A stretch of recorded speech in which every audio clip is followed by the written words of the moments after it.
오늘 말씀은 긍휼을 구하는 믿음이라는 제목으로 성도님들과 함께 말씀을 나누겠습니다.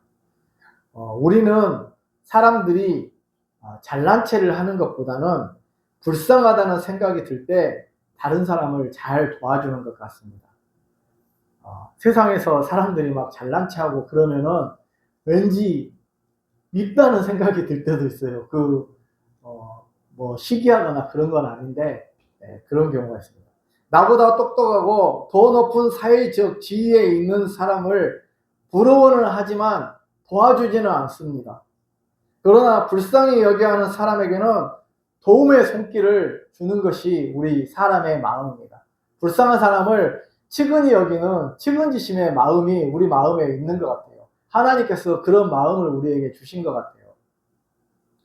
우리 하나님의 속성 가운데 긍휼히 여기시는 것이 있습니다. 우리 하나님은 우리를 긍휼하게 불쌍히 여겨 주십니다. 사실 우리는 불쌍한 존재가 아닙니까? 하나님의 품을 떠나서 죄를 범하고 그러함으로 말미암아서 지옥의 나락에 떨어진 것 같은 그런 영혼이었는데 그런 사람을 구원해 주시니 얼마나 감사한 일입니까? 하나님께서 우리에게 살려주셨습니다. 생명을 주셨습니다. 영생을 주셨습니다. 구원을 주셨습니다. 하나님 은혜에 감사하지 않습니까? 우리를 불쌍히 여기셔서 죄 가운데 살아가게 하시지 아니하시고 구원하여 주셨습니다. 죄 가운데만 살아보십시오. 성도님들, 그것이 우리가 기쁜 일도 하루 이틀이지 계속 기쁘지는 않지 않습니까? 밥도 배고플 때는 그 한계형 체감의 법칙에 따라서 조금 증가하지만 점차적으로 감소하지 않습니까? 그런 것처럼 기쁨도 이제 계속 기쁜 것도 감사할 거예요. 근데 천국에는 영원한 기쁨이 계속적으로 있는 그러한 곳인 줄로 믿습니다. 예, 아들의 피를 흘리면서까지 주님은 우리를 구원하여 주셨습니다. 우리는 하나님의 긍휼을 받은 사람입니다. 오늘 본문에도 주님께 긍휼을 받기 위하여 구한 한 여인이 등장합니다. 이 여인은 주님께 불쌍히 여겨달라고 간구하고 있습니다. 불쌍히 여겨달라고 하는 자존심을 뛰어넘는 믿음을 예수님께 보여주었을 때 예수님께서는 이 여인의 믿음이 크다고 칭찬을 해 주셨습니다. 오늘 본문에 보면은 가나안 여인인데 마가복음에는 수로보니게 여인이라고 되어 있습니다. 가나안 땅은 두로와 시돈, 그 갈릴리에서 더 왼쪽으로 가면은 지중해 지역이 있는데 두로와 시돈 지역입니다. 이 지역은 이방인들의 지역이에요. 그래서 그 이방인 여인에게 예수님께서 구원을 베풀어 주신 말씀입니다. 원래 예수님께서는 먼저는 어디를 위해서 오셨냐면 이스라엘 나라를 위해서 먼저 오셨어요. 이스라엘 동족들이 메시아를 받아들여야 되는데 메시아를 받아들이지 않는 거예요. 그래서 이방인에게 복음이 전해진 것이지 원래는 이스라엘 나라를 위해서 이스라엘 나라 유대 사람들의 구원을 위해서 오신 거예요. 그래서 그 이방인 여자에 대해서 이제 예수님께서 그녀를 만나시고 그녀를 구원해 주신 내용이 오늘 본문에 기록되어 있는 그런 내용이라고 할 수 있습니다. 첫 번째로 가나안 여인은 주님께 긍휼히 여겨달라는 믿음을 가지고 있었습니다. 오늘 본문 21절로 22절을 보면은 예수께서 거기서 나가사 두로와 시돈 지방으로 들어가시니 지중해 영역에 있는 지방입니다. 가나안 여자 하나가 그 지경에서 나와서 소리질러 이르되 주 다윗의 자손이여 나를 불쌍히 여기소서 내 딸이 흉악하게 귀신 들렸나이다. 주 다윗의 자손 예수 그리스도시여 메시아시여 내 딸이 흉악하게 귀신이 들렸습니다.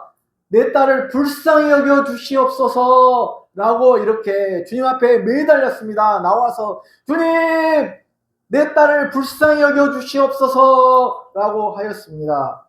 가나안 여자라고 표현을 한 것 보아서 수로보니게 여인 두로와 시돈은 헬라 문화권에 있었던 지방입니다. 이스라엘은 비교적 중동 지역으로서 동방 지역에 속해 있었고 이 두로와 시돈은 그리스 로마 그쪽 지역의 헬라 문화권에 있었던 두로와 시돈은 그쪽 지역에 있었다고 봐야 됩니다.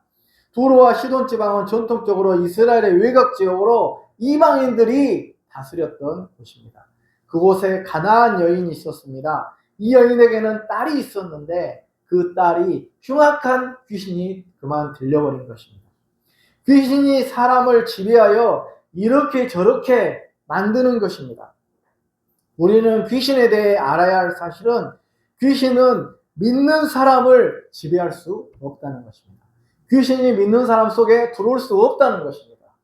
영향은 끼칠 수는 있어요. 외부에서 귀신의 영향을 받을 수는 있습니다. 예를 들어서 우리가 귀신 영화를 본다거나 뭐 그런 안 좋은 내용들을 볼 때 귀신들이 이제 올 수는 없습니다. 우리의 마음에 자리 잡을 수는 없어요. 왜냐하면은 우리 마음에는 성령님이 계시기 때문이에요. 성령 하나님이 딱 계시는데 귀신이 올 수가 없는 거예요. 그래서 성령이 계시는 성령의 전에는 귀신이 절대 지배할 수도 없고 다스릴 수도 없어요. 우리는 성령이 다스리시고 성령이 통치하시는 그런 우리 마음의 좌소에는 하나님이 계시기 때문에 결코 귀신이 와서 우리를 지배할 수가 없는 거예요. 귀신이 들렸다는 것은 귀신의 지배를 받는다는 것인데 믿지 않는 사람들에게는 귀신이 올 수가 있습니다. 그래갖고 귀신이 또 사탄의 종이죠. 그렇게 살고 있죠. 예수님을 믿는 사람은 성령님의 지배를 받기 때문에 귀신이 지배를 할 수가 없는 것입니다. 그러므로 우리는 성령 충만한 삶을 살기 위해 노력을 해야 됩니다. 성령이 우리를 지배하시도록 해야지, 성령이 우리를 다스리도록 해야지, 귀신이 우리를 영향을 끼치도록 하면 되겠습니까? 성령님들. 예. 그래서 성령이 역사하도록 우리 눈으로도 될 수 있으면 거룩하고 좋은 거 보여드리고 그렇게 해야 되겠습니다. 무슨 장례식장에 금기식으로 다니지 말아라 그런 말은 아니에요. 장례식장에 갈 수 있어요. 그것은 꼭 나쁜 게 아니에요. 그리고 그런데 이제 막 무슨 욕의 영화라든지 무슨 이런 영화 있지 않습니까? 그런 영화들을 우리가 보게 되면은 좋은 거 우리 눈에 좋은 영향이 끼치지를 않는 것 같아요. 무슨 최근에도 무슨 이상한 영화가 나왔는데 그걸 보고도 내 마음이 나는 성령이 함께 하시기 때문에 담대히 이겨나갈 수 있다. 그러신 분들은 보세요. 그런데 이제 그런 것이 안 되시는 분들은 저 같은 사람은 그냥 보면은 기분이 안 내키지 않더라고요. 그런 분들은 보지 마세요. 그게 안 좋습니다. 우리 영에 안 좋은 영향을 미쳐요. 성령이 역사하시도록 우리 마음과 영혼을 성령이 좋은 것만 봐도 우리가 부족한 세상에서 뭐하러 쓸데없이 그런 말도 안 되는 오컬트 영화를 봐가지고 우리가 괴로움을 당하고 우리 영이 혼란스럽고 그렇게 당하겠습니까? 그럴 필요가 전혀 없습니다. 좋은 거 보고 세상에 밝고 명랑하고 좋고 아름다운 것이 얼마나 많이 있습니까? 그런 것만 봐도 우리가 즐겁고 행복하냐. 오늘 주일날에 이렇게 날씨가 맑은 날씨 가운데 예배드리면 얼마나 밝고 건강하고 좋습니까? 그런데 어두운 세상에서 어두운 이야기, 죄악된 이야기를 보면서 살아가면 얼마나 우리가 괴롭겠습니까? 그래서 그런 걸 웬만하면 보지 마시고 즐겁고 밝은 내용에 대해서 성령은 밝은 영이시잖아요. 그렇다고 해서 어둠이 성령의 영역이 안 다루신다는 게 아니라 밝음과 어둠을 모두 다 다스리고 계시지만 그래도 밝음의 세상에서 우리가 살아가는 게 좋습니다. 성도님들. 주님은 빛이시잖아요. 주님의 빛을 우리에게 비춰주셨기 때문에 빛이 있기 때문에 밝음이 있기 때문에 우리는 살아갈 수가 있는 것입니다. 밝음이 너무 좋은 것입니다. 성도님들 빛이 없다고 생각해 보십시오. 우리 시골에서 살다 보면은 저녁에 깜깜해서 다 어두워지고 주무시고 그러시잖아요. 8시만 되면 불 다 꺼지고 또 9시, 10시 되면 10시까지 되면 불 다 꺼지고 그러잖아요. 그런데 어두움이 무서운 건 아니잖아요. 뭐 도둑이 온다거나 뭐 도시는 차라리 도둑이 올 염려가 있지만 시골은 도둑이 올 염려가 없잖아요. 무서운 게 없잖아요. 뭐 들짐승이나 나타나면 몰라도 무서운 게 없는데 그래도 밤은 무서움이 느껴지는 약간 오싹하잖아요. 약간 그런 게 있잖아요. 그래서 우리가 밝은 세상에서 저는 밝음이 참 좋더라고요. 낮이 오는 세상이 좋은데 하여튼 성령의 지배는 밝고 명랑하고 의롭고 건강하고 거룩하고 강건하고 거룩한 그런 삶을 성령님이 우리들에게 주신다는 것입니다. 우리가 세상에 살아가다 보면 세상에 끼웃거리게 되고 하나님의 말씀과 기도로부터 멀어지는 경우도 많이 있게 됩니다. 이러한 때가 위험한 때입니다. 세상 친구들을 만나 술을 함께 마시고 그들과 함께 유흥주점에 간다거나 하는 것은 좋지 않은 영향에 들어갈 수도 있습니다. 물론 건전하게 하는 일까지 부정하는 것은 아닙니다. 같이 식당에 가고 그런 것까지 부정하는 건 아니에요. 예. 그러나 믿는 자는 귀신의 영향을 받지만 귀신 들리지는 않습니다. 따라서 우리는 성령의 충만을 받기 위해 노력을 해야 됩니다. 성령의 충만을 받는 비결은 말씀을 잘 듣고 기도를 열심히 하고 찬양을 잘 부르면 됩니다. 교회와 하나님의 말씀과 기도와 찬양과 가까이 하는 사람은 성령 충만합니다. 교회를 가까이 하는 분들은 성령 충만하게 됩니다. 예. 하나님의 통치를 받게 됩니다. 아무튼 가나안 여인의 딸이 귀신 들린 이유는 우리가 잘 알 수가 없습니다. 귀신 들린다는 것은 그 귀신이 그 사람을 지배해가지고 힘이 엄청 세진다거나 또 우리가 범죄가 일어나는 것도 있지 않습니까? 이해하고 들으십시오. 범죄가 일어나는 것도 사실은 귀신의 영향이라고 봐야 되거든요. 제정신을 가지고 어떻게 사람을 때리고 그리고 우리가 입에 담을 수 없는 그런 일들을 범하겠습니까? 성도님들. 그것은 귀신이 역사하지 않고서는 할 수가 없는 거예요. 사람에게 귀신이 영향을 미쳐 그렇게 악한 일을 한다는 것이죠. 그러나 흉악한 귀신이 들려서 그 형편이 귀신 들린 이유는 알 수 없지만 흉악한 귀신이 들려서 그 형편이 이루 말할 수 없었던 것 같습니다. 이에 어머니였던 가나안 여인은 예수님의 소문을 듣게 되었을 것입니다. 이스라엘 백성들에게 다윗의 후손으로 메시아가 오시게 될 것인데 이분이 오시면 백성들에게 치유를 해 주실 것이라는 사실을 알았습니다. 이 두로와 시돈 지역에까지 예수님께서 천국 복음을 전파하시고 가르치시고 치유하시는 그런 역사들이 다 증거가 되었을 것입니다. 전파가 되었을 것입니다. 그래서 그 소문을 듣고 예수님이라는 분이 계신데 그분이 메시아, 이스라엘의 다윗의 후손으로 오시는 메시아, 구원자라는 사실을 알게 되었다는 것입니다. 그래서 가나안 여인은 예수님께 나왔습니다. 예수님께 나와야 소망이 있다고 생각을 하였습니다. 그녀는 예수님을 다윗의 자손으로 믿는 믿음이 있었습니다.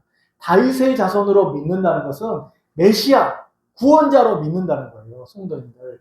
다윗의 후손으로 메시아가 오신다고 구약에 예언되어 있거든요. 그래서 메시아로 믿는 믿음이 있었습니다.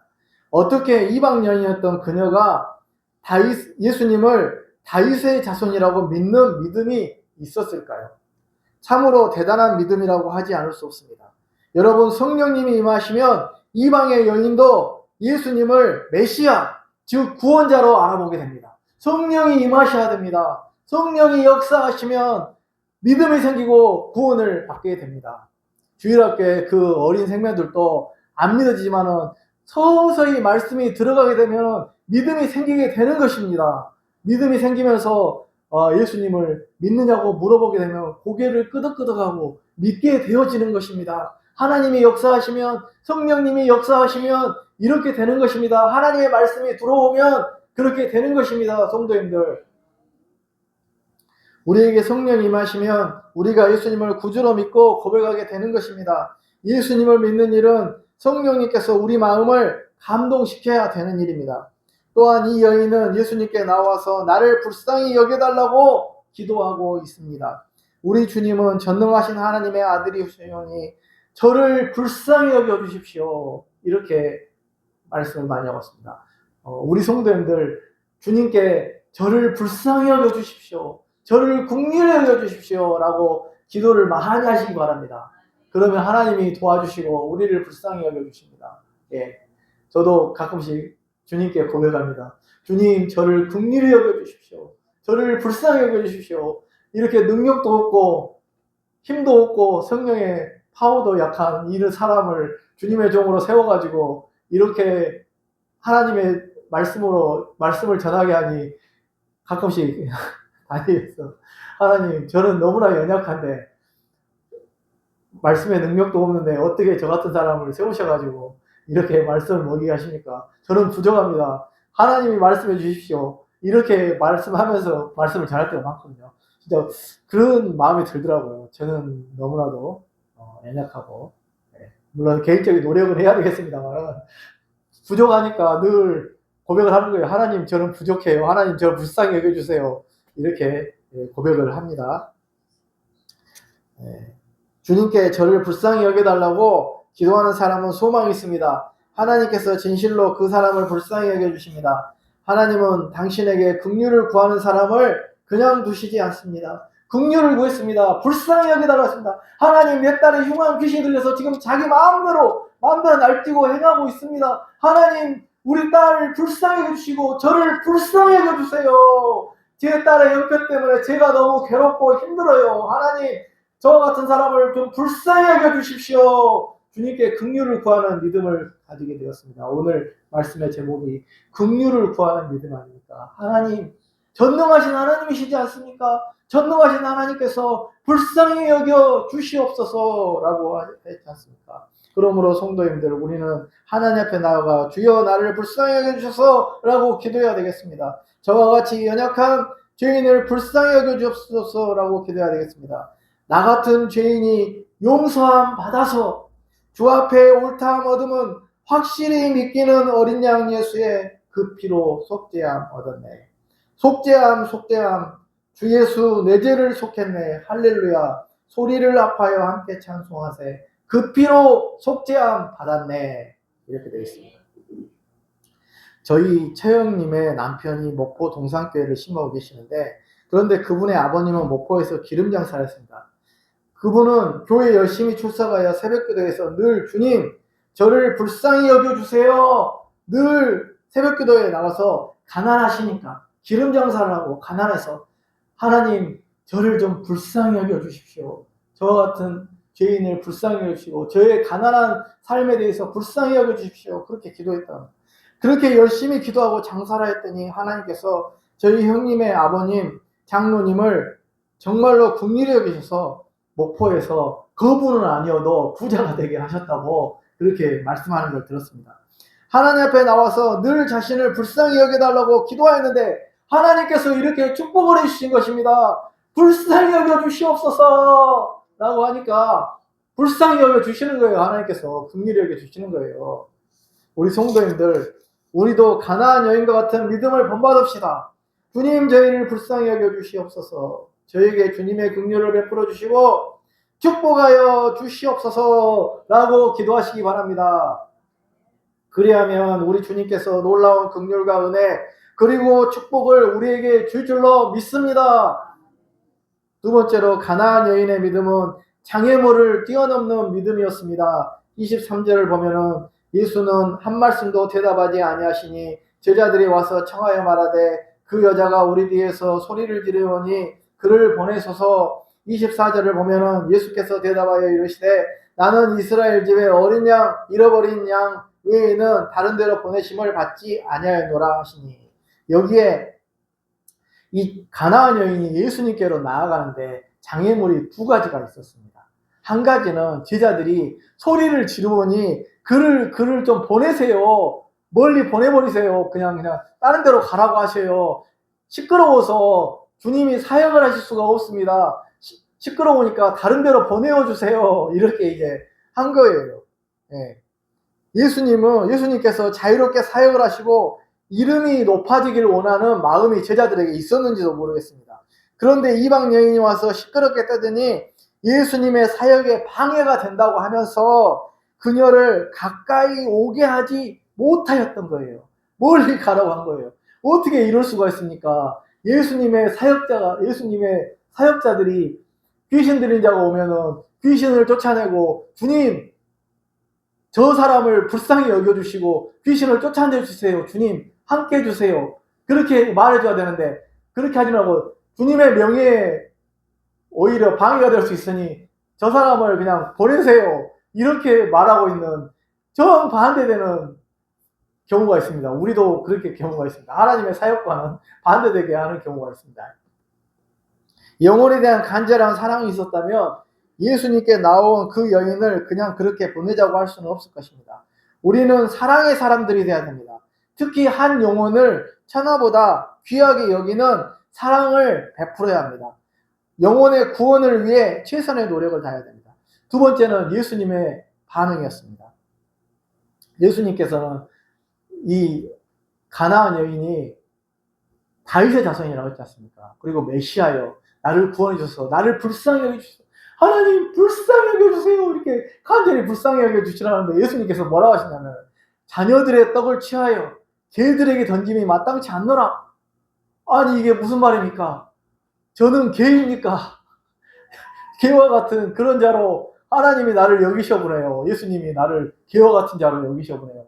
개라는 것은 당시에는 진짜 개가 그거 말한 게 아니라 이방인들, 그러니까 이스라엘 영역 밖에 있던 사람들을 유대인들은 뭐라고 했냐면 개와 돼지와 같은 그런 짐승 취급했어요. 이 사람들은 사람들이 아니다.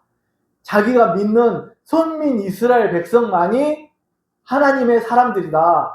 율법을 지키는 사람이고 선민이고 하나님의 백성이고 라고 그렇게 믿었던 거예요. 그래서 예수님께서는 한번 시험을 해보시려고 했는지 아니면 예수님의 무슨 뜻이 있으셨겠죠. 그 영혼을 사랑하지 않아서 예수님께서 개들의 떡을, 자녀들의 떡을, 자녀들이라는 것은 유대인들을 말하는 거거든요.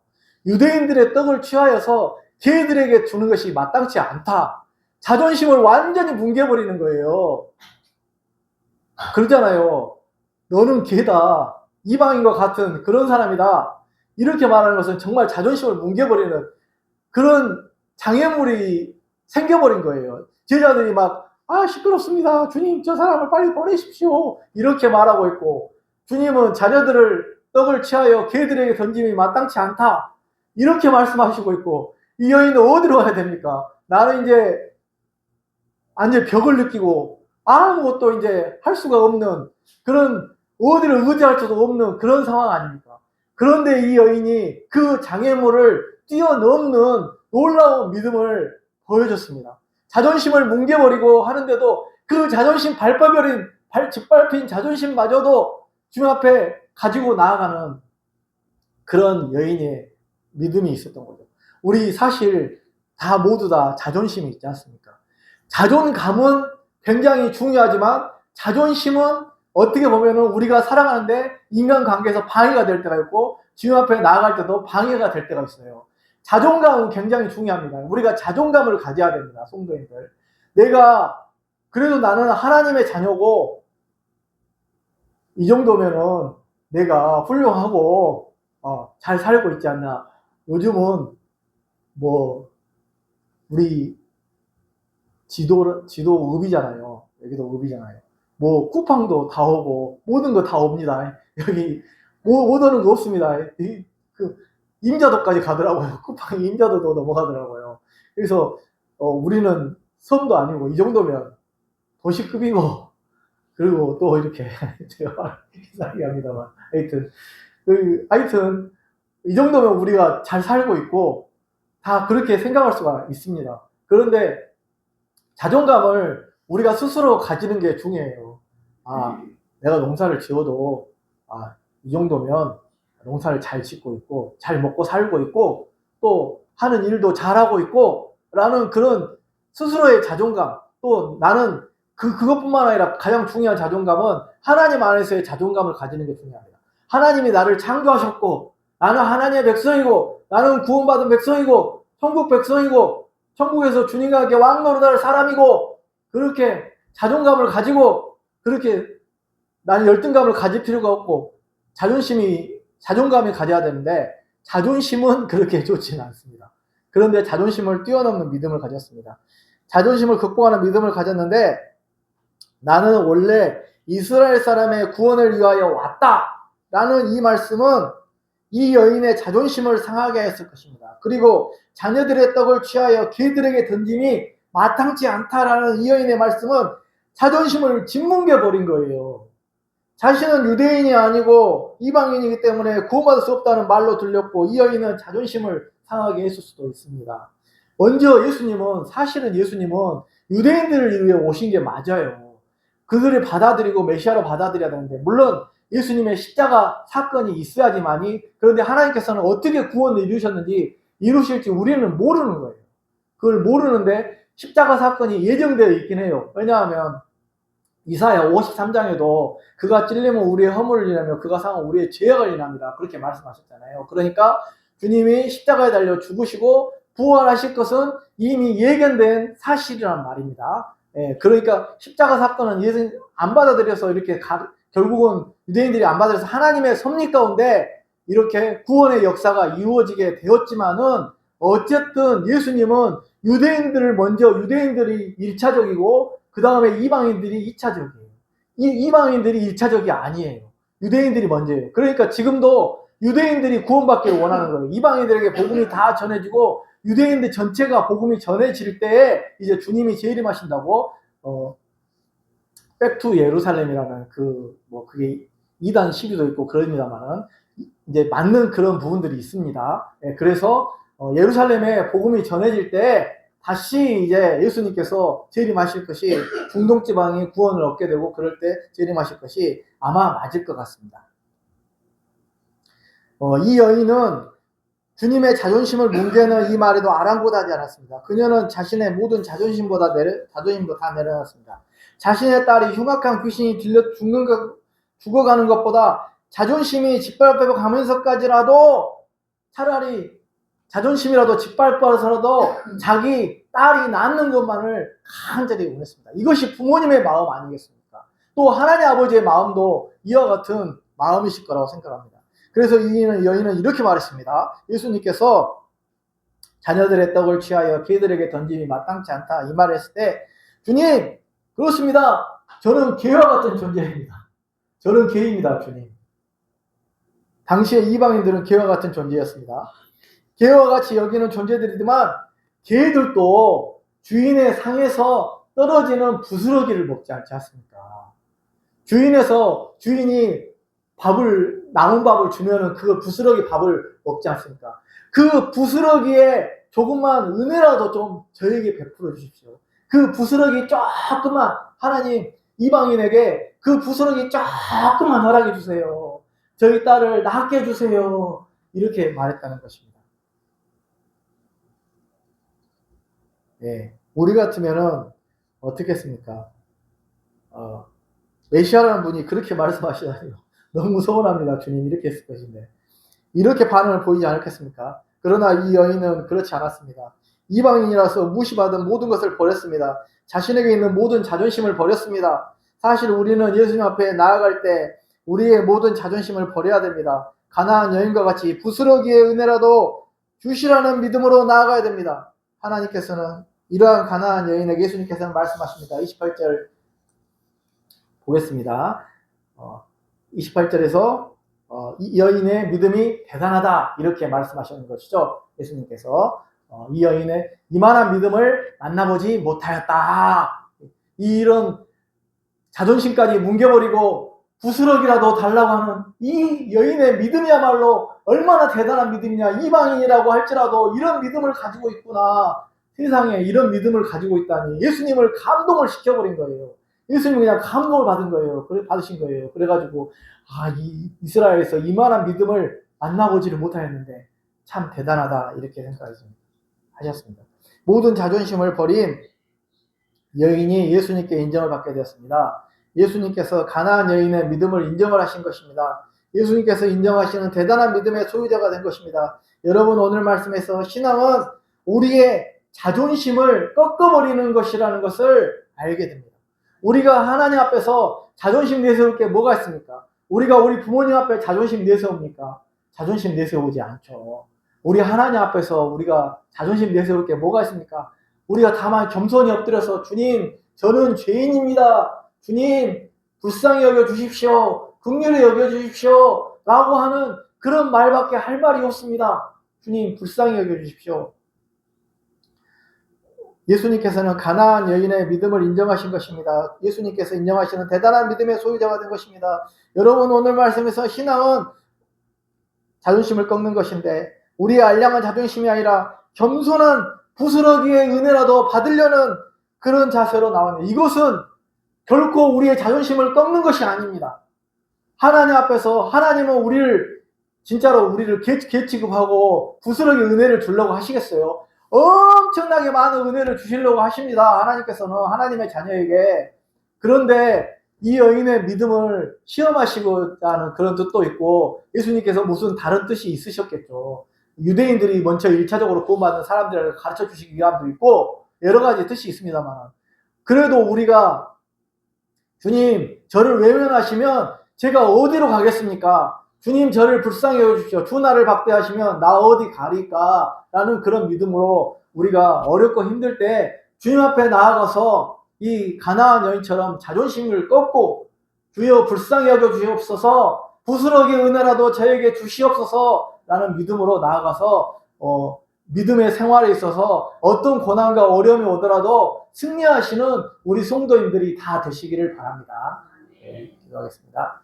사랑해 주님 감사합니다. 오늘 가나안 여인 수로보니게 여인의 믿음을 배우게 됩니다. 이 여인은 이 여인이 믿음이 대단한 것은 아니지만 우리 주님이 대단하시고 주님이 위대하시고 주님이 전능하시고 주님이 권능 있으시고 주님이 뜻이 있으셔서 이 여인을 테스트하신 것일 수도 있지만 그러나 이 여인의 믿음에 대해서 배우게 됩니다. 우리도 이 여인처럼 자존심이 짓밟힌다고 할지라도 주님 앞에 나아가서 주님 앞에 우리를 불쌍히 여겨달라고 주님의 긍휼을 구하는 그런 긍휼을 구하는 믿음을 본받는 저희가 되게 하여 주시옵소서. 저희들도 주님 앞에 불쌍히 여겨달라고 저희의 문제들을 가지고 나아가서 주님 불쌍히 여겨주십시오. 저희의 문제를 해결해 주십시오. 주님은 능히 해결을 가능하게 하시는 문제를 해결자가 되시는 분이심을 믿습니다. 하나님 우리의 문제를 해결해 주시고 도와주시고 모든 문제를 하나님이 문제의 종결자가 되시고 해결자가 되시는 우리 주님께서 해결해 주시고 함께하여 주시옵소서. 예수님으로 기도합니다.